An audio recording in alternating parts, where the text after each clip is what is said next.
Welcome back with another banger. It's the React Files. Hope you're having a good night. If you haven't already, please take a second just to smash that like, subscribe, ring that notification bell, just to make sure algorithm knows what's up. So let's get straight to it. Y'all, there's something really weird going on. All these places you see right here, their emergency calls are not working. In Texas, and Florida, and Nevada, these states, you cannot call 911. There's a whole bunch of speculation of what could be going on. Some are saying it's we're being hacked. Some people are saying that optic lines were cut. Now remember, in the Middle East, that they were threatening cutting the undersea cables. But with that massive hack we had with the phone providers and the banks and everything else, it very well could be a hacking thing. And we have this alert going out to people in these states, and I don't know as of right now, more states will be added to it, but it almost seems likely it is 2024. Mario's speculating that there is fiber lines cut, but again, this is wide. Do I need to say it? The Purge, election year, is 2024, Statue of Liberty, and 911 going out. I mean, I don't know. Shout outs to Inspired by the King. I don't know either, but having a $800 number instead of 911 is pretty tedious. I hope they remember the number. What do you think? Let me know in the comments down below. Hey, you can do this, just ignore the statues. They're not demons, it's fine. You got this, you got this. Oh God, oh God. You're not gonna come alive, right? Right? You're all just standing and chilling, right? Right? It's fine. This is fine. Just a few demons, it's fine. Oh cool, they reflect in that. That's cool, that's cool. This is fine. I'm fine. It's fine. Dude, I hate working night shift. They got me cleaning up all this broken glass.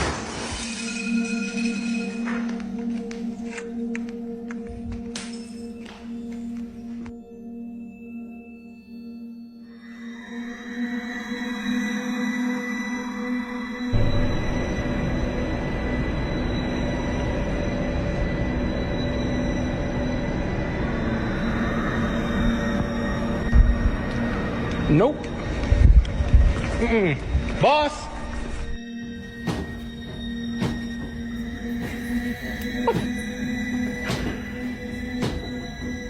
Just curious, are you not allowed to have the lights on during the night shift? Let me know in the comments down below.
Shout outs to Ben.Ben.Benj. I like the pixel bit, you know, RPG like Nintendo-ish. My jaw dropped when I seen that skeleton dog. Why is this actually so scary? はどういうことこれは何これ血痛い痛い痛い痛い何これマジで。 So, y'all have been following my polter diaries here lately. So I'm pretty sure there's something standing in the doorway to the break room. Am I crazy, or is that somebody standing there? I don't... Do y'all see that? The poltergeist. Okay, it's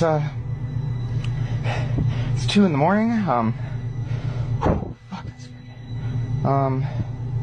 My cabinets were just fucking flying open like crazy, and then I don't really... Holy fuck. I don't want to fucking leave this house anymore.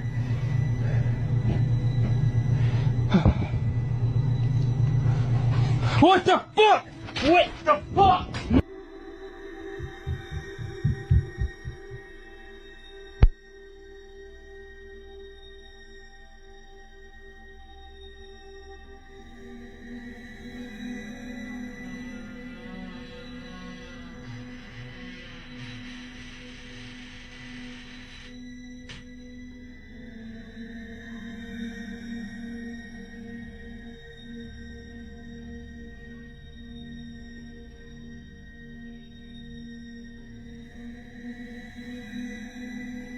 And that last one, you can see them orbs in the camera.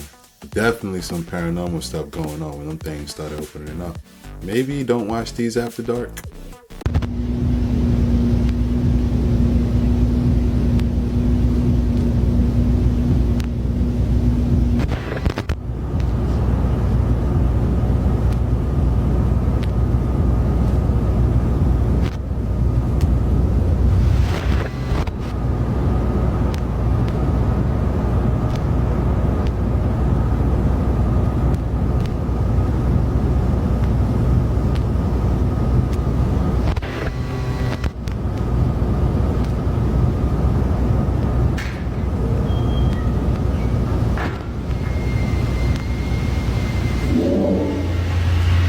Regular hellspawn. In 1959, a horde of infernal hellspawn tore through the latent membrane with a violent fervor. Emerging 5 miles northwest of Bentonville, Arkansas, they marched towards the nearest population center, hungry for flesh and thirsty for souls. However, upon arrival to Bentonville's picturesque town square, the hellspawn simply fell in love. The damned abominations were immediately taken by the adorable atmosphere and jubilant buzz of the townsfolk. The infernal hellspawn made the difficult decision to slowly wean themselves off of human and to plant their roots. Decades later, the hellspawn remain accepted and upstanding members of this vibrant community. Some hellspawn even went on to start their own successful businesses which are still around today. If visiting, avoid referring to the hellspawn as infernal, as the hellspawn have become offended by this descriptor. This particular gaffe has often led to dietary slip-ups from the regular hellspawn. This has been a public service announcement from the Ministry of Latent Places. Shout outs to Latent Places. That was creepy as hell. You know, could you imagine looking back at history at these hell spawns in the 50s, sitting at a pool, in a church? I couldn't imagine. How about you? Let me know in the comments down below.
Hello. 是铁的。我呀，好安逸。哎？哎？这树叶他妈是石头的，他妈是铁的，啥的。Sardine, Jack Crevel. Holy smokes. Shut up! Oh, holy shit! Oh my god! Oh my god! Oh my god! Oh, it's full of bats!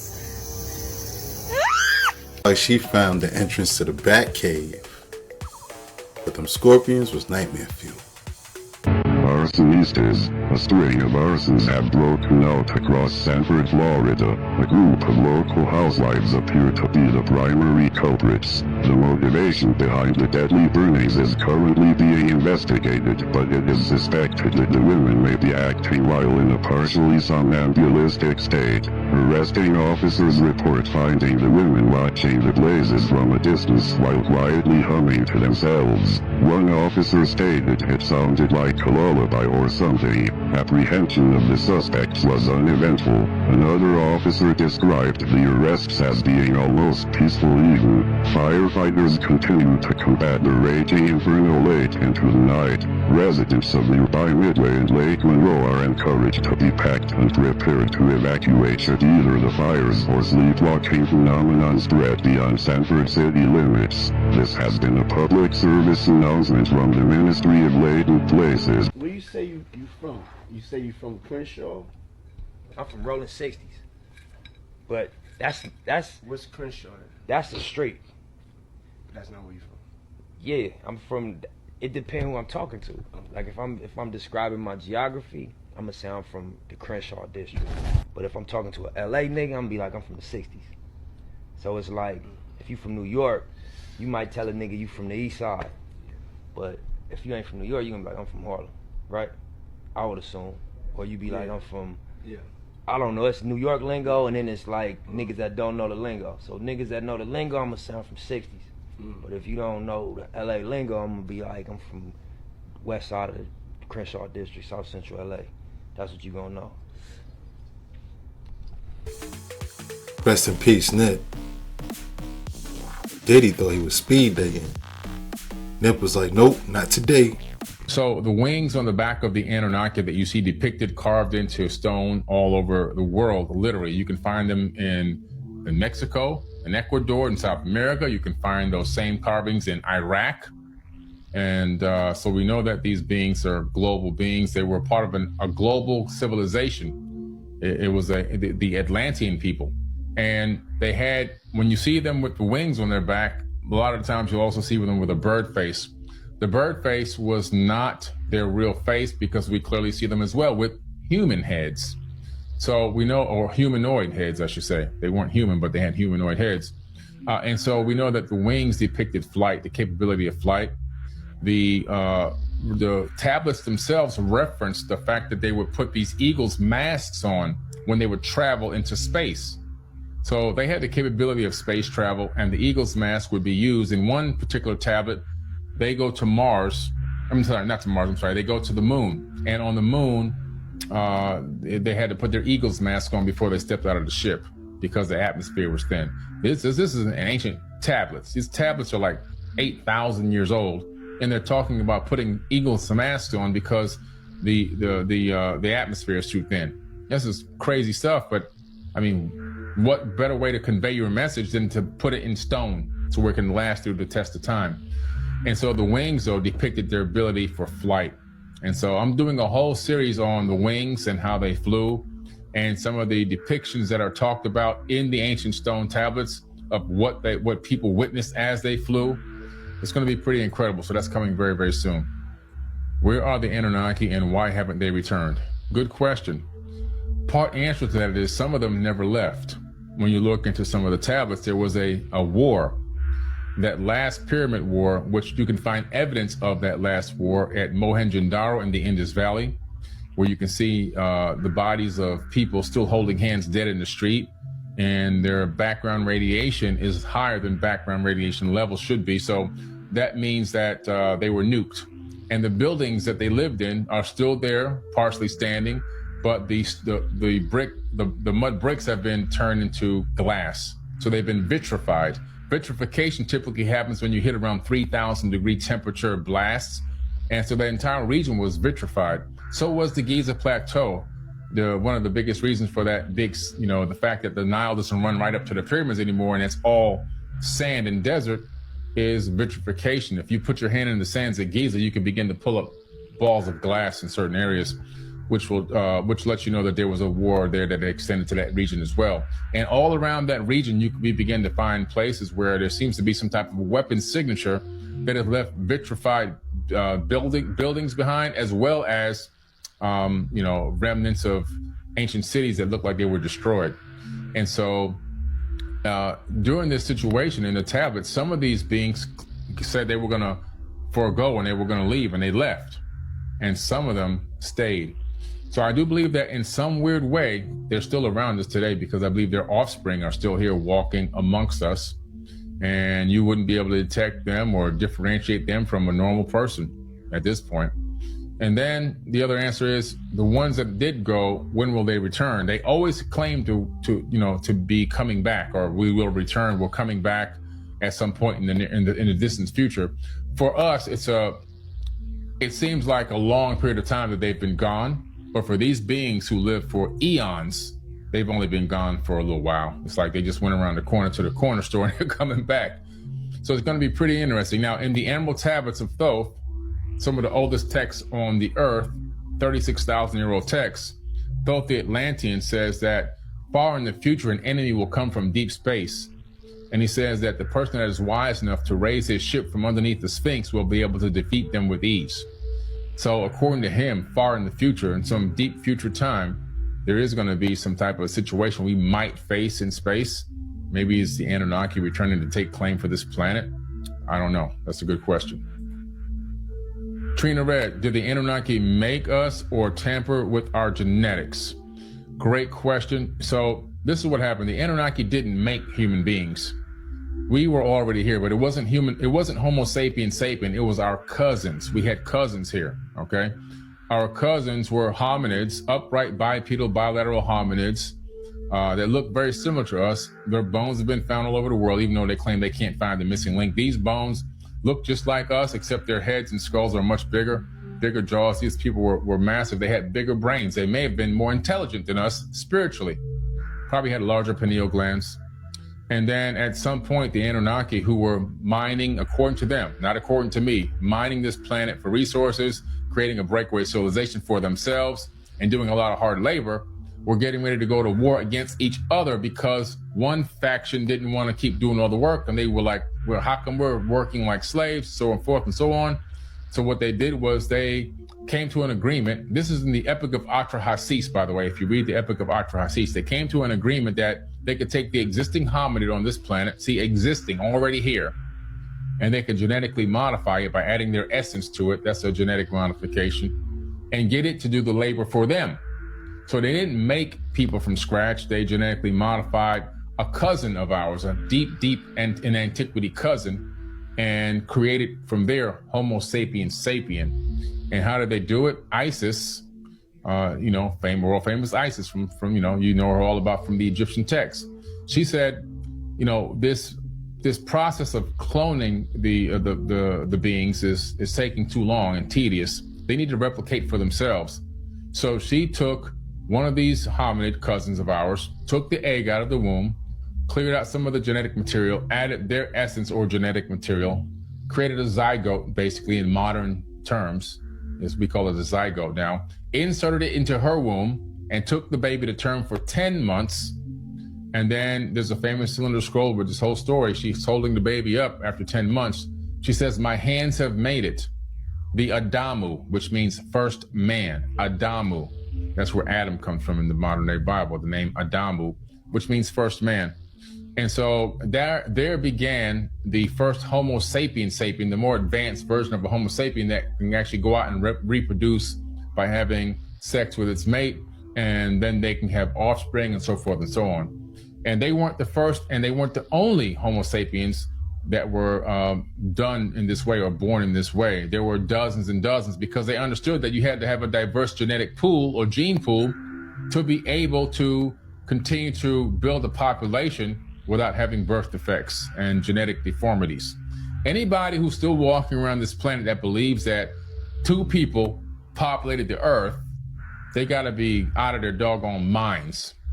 They gotta be, whoo-hoo, bye-bye, they're gone, okay? Because anybody who knows anything about basic genetics, two people can't populate a planet. We wouldn't have gotten this far, because after the second or third generation, everybody would have been mentally ill, deformed, birth defected, and everything else. We wouldn't have made it. We'd had all kind of strange tumors and all kind of stuff, right? So that story is false. The truth is, in the Sumerian tablets, you see that they had created this Eden, E-D-I-N, and in this Eden, they had already put hundreds of Homo sapiens in there, and they would have them mate at specific times of the day. It was like a farm, and like you see, you have the horses in the farm and in the barns. You bring the male horse out to mate with the female horses on these set times and dates and everything else to ensure that they get pregnant, so they can breed more, more horses, so they can race them and sell them for this and that. Well, that's the same thing they were doing with human beings. Okay, it was a breeding farm at the Eden, which was like a outdoor laboratory, basically, with guards. It had guards in the Bible version, and had guards at the gates in the Sumerian version. And these guards will kill you if you get out of line, in both places, in the Bible and in the Sumerian tablets. They will kill you. So it's pretty interesting that they had to have guards there to protect this breeding area where they had the people. And so they tamper with our genetics. This is where we get the book of Genesis, generations of Isis, Genesis. The book of Genesis is the generations of Isis, and now you know why. All right, thanks, Trina. Good question.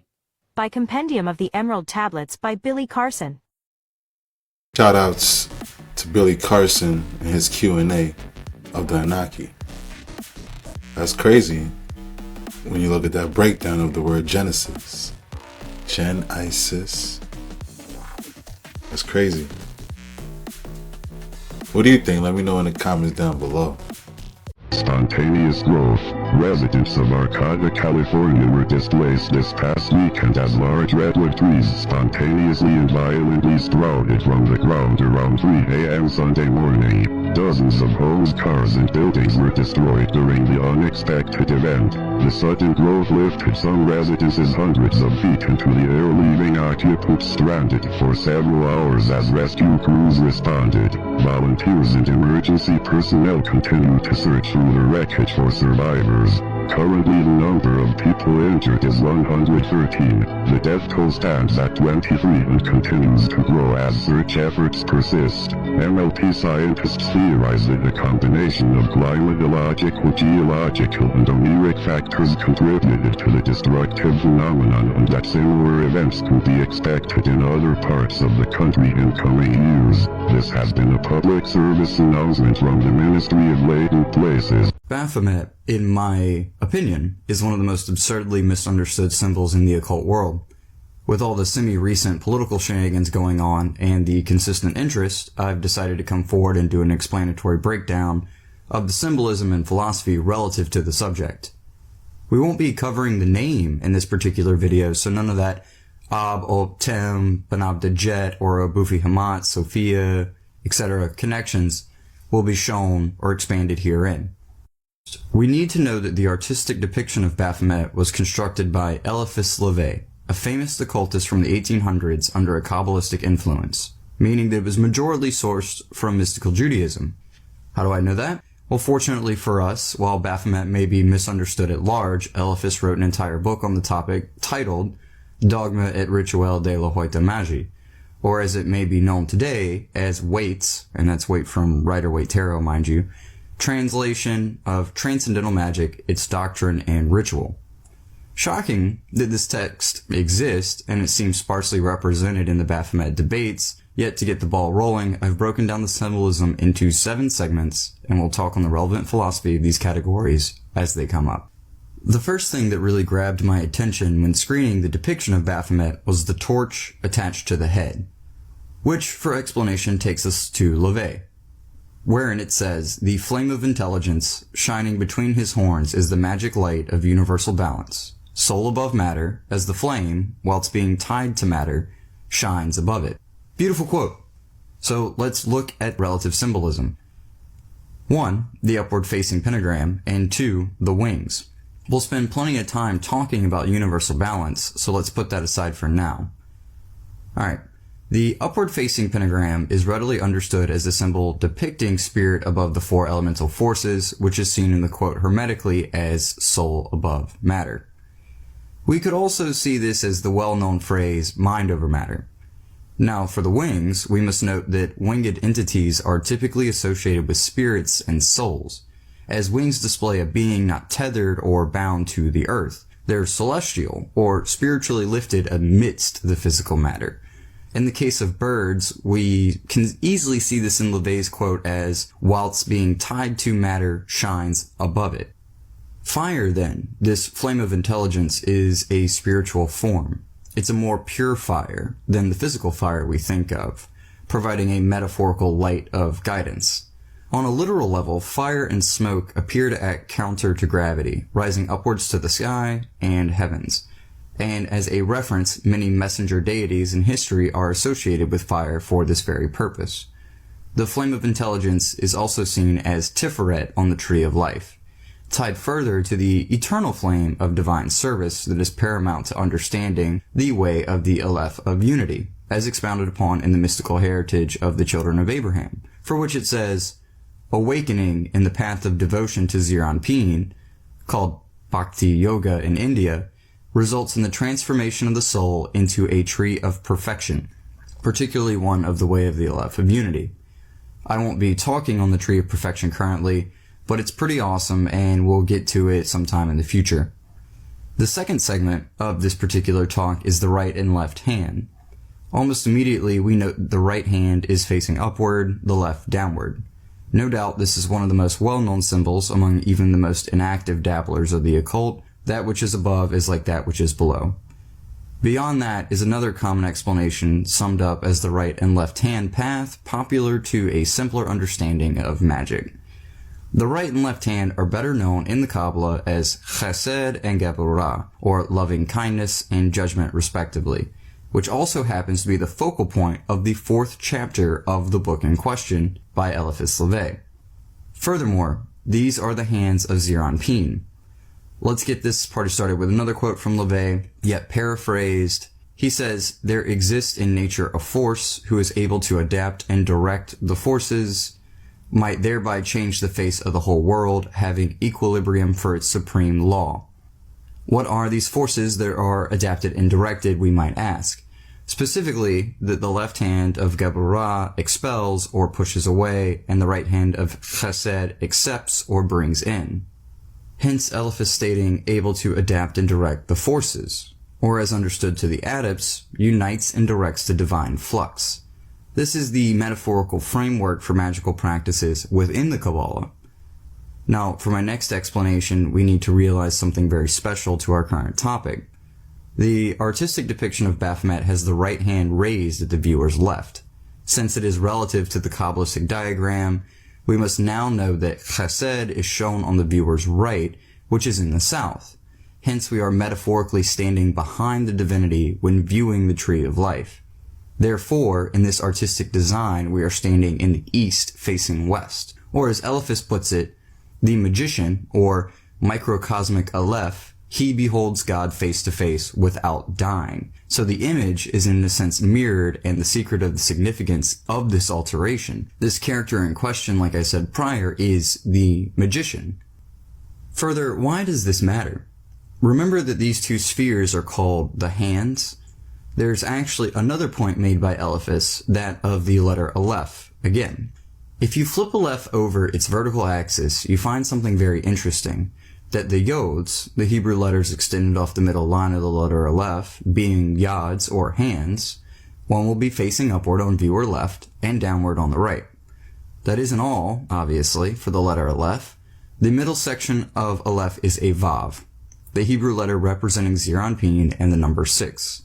It is a vertical axis, a vertical firmament, if you will, separating right from left, and this same message can also be found on Tarot card 1, the Magician. the Vav is also doubly important, and that Vav is formed of Vav Aleph Vav, which for the first Vav, this is the torso, or Tiferet, while the second Vav is Yesod, or the caduceus in this particular image that we will talk about later. Now that we've covered the hands, the third segment is to elaborate on their philosophy, which is Salve et Coagula.